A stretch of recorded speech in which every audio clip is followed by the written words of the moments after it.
Hello everyone, स्वागत है आपका आपके चैनल साइंस टीवी में। आज हम क्लास 10th का फिजिक्स का फर्स्ट चैप्टर स्टार्ट करेंगे जिसका नाम है लाइट। तो इस वीडियो में हम क्या क्या कवर करने वाले हैं? इस वीडियो में हम लाइट के बारे में पढ़ेंगे, उससे रिलेटेड एक फिनोमिना होती है जिसे हम कहते हैं रिफ्लेक्शन, और रिफ्लेक्शन के टाइप के बारे में पढ़ेंगे, और हम कुछ रिफ्लेक्टिंग सरफेसेस के बारे में पढ़ेंगे।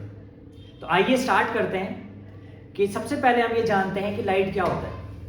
तो लाइट सबको पता है कि अगर आप अगर आप एक अंधेरे कमरे में तो आपको कुछ नहीं दिखाई देता, लेकिन जैसे ही लाइट ऑन करते हो तो वैसे आपको दिखने लगता है।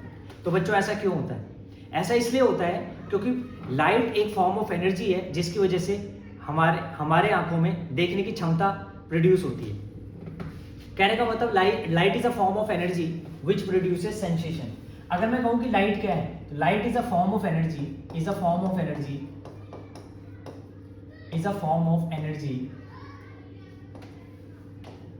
which produces sensation of sight।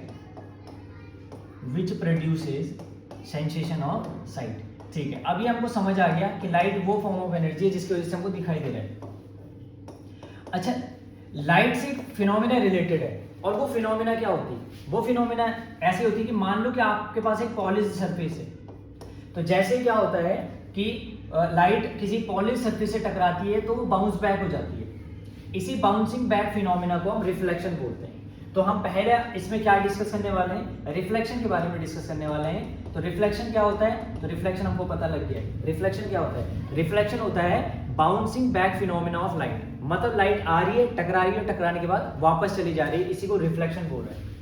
अब जो लाइट रे आती है उसको हम इंसिडेंट रे बोलते हैं। उसे हम क्या बोलते हैं? इंसिडेंट रे बोलते हैं। और जो टकरा के वापस जा रही है वो है रिफ्लेक्टेड रे। अब क्या होता है कि जहां पे मीट करते हैं, जहां पे मतलब जिस पॉइंट पे मीट ऐसा लगता है हमको मीट हो रहा है, वहां पे हम एक ना परपेंडिकुलर खींच देते हैं, खुद से खींचते हैं। ये एक इमेजिनरी होता है, ये खुद से खींचते हैं हम। और ये किसके ऊपर परपेंडिकुलर होगा? जो जिस सरफेस में रिफ्लेक्शन हो रहा है। तो इसको हम नॉर्मल बोल देते हैं, नॉर्मल।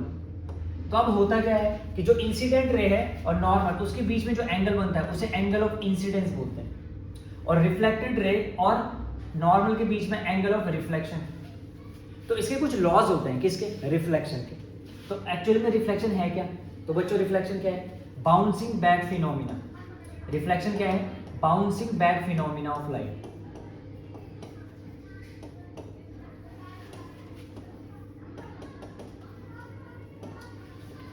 तो अब हम जो डिस्कस करने वाले हैं वो डिस्कस करने वाले हैं लॉ ऑफ रिफ्लेक्शन। तो लॉ ऑफ रिफ्लेक्शन क्या होता है?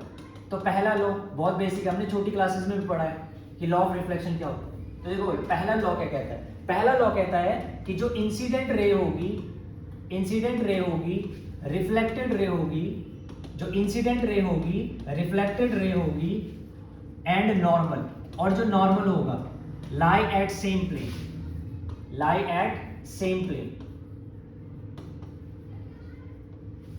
अब प्लेन होता क्या एक्चुअली में? अच्छा, मतलब फिर से एक बार दिखा देते हैं। ये इंसिडेंट रे, ये रिफ्लेक्टेड रे, और ये हमारा नॉर्मल।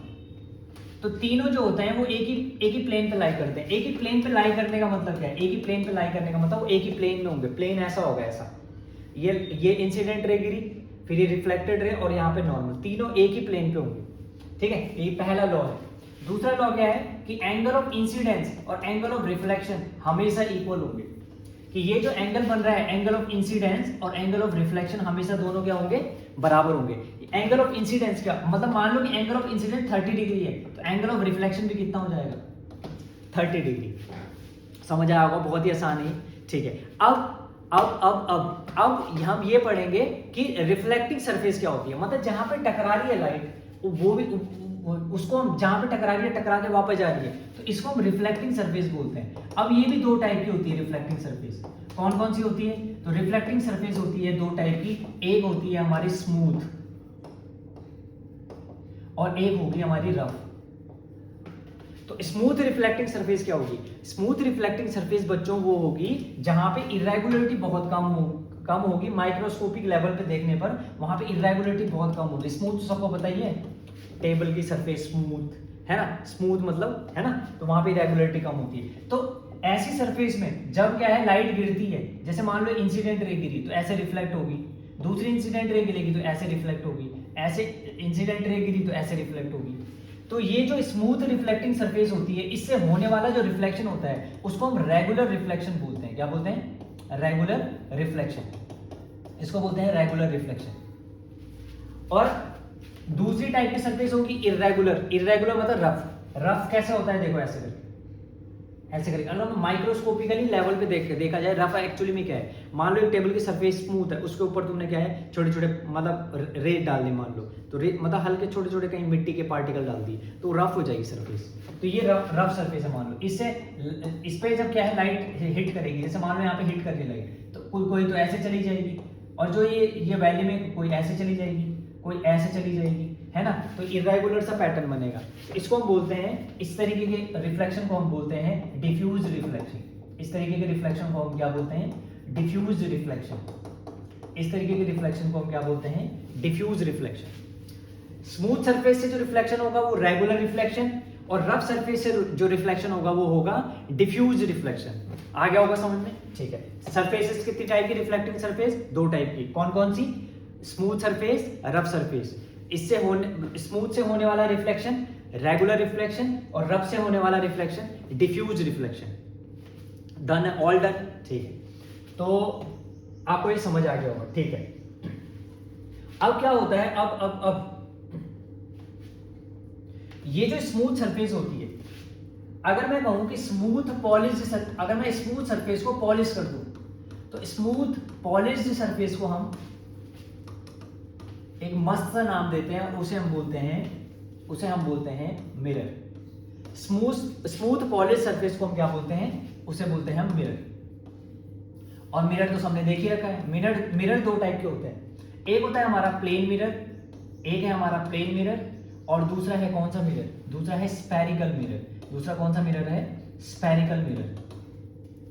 अच्छा बच्चों, प्लेन मिरर क्या होता है? प्लेन मिरर बेसिकली जो देखा होगा आपने, जनरली जो हम यूज करते हैं जो मिरर, जो मतलब देखने के लिए, वो मिरर जो होता है वो हमारा प्लेन मिरर होता है। उसमें क्या है, कोई कर्वेचर नहीं होगी, बिल्कुल ऐसा प्लेन होगा ऐसे करके।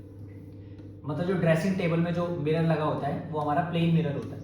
जबकि स्फेरिकल मिरर में क्या होता है? कुछ कर्वेचर होगी, या तो ऐसे होगा मिरर और या तो ऐसे।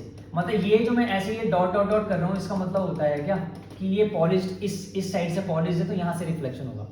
इसमें क्या है, इस वाली सरफेस में इस साइड से पॉलिश्ड है तो यहाँ से रिफ्लेक्शन होगा।